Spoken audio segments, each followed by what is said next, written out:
Hello' আমাৰ ভাই বন্ধুসকল, আপোনালোকে ভালে আছে? ময়ো ভালে আছোঁ। চাওক, এইটো হ'ল চিলিণ্ডাৰ ভাল কৰা।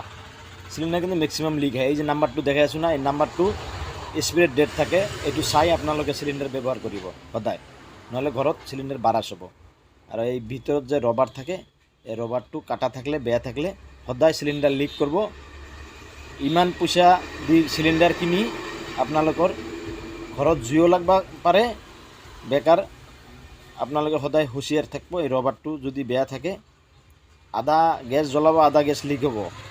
গেছৰ যি দাম, আমাৰ ভাই বন্ধুসকল, মোৰ ভিডিঅ' ভাল লাগিলে ৰিকুৱেষ্ট থাকিলে আপোনালোকৰ ওচৰত লাইক, শ্বেয়াৰ, ফ'ল', ছাবস্ক্ৰাইব কৰিব। একদম ৰিকুৱেষ্ট থাকিলে আপোনালোকৰ ওচৰত।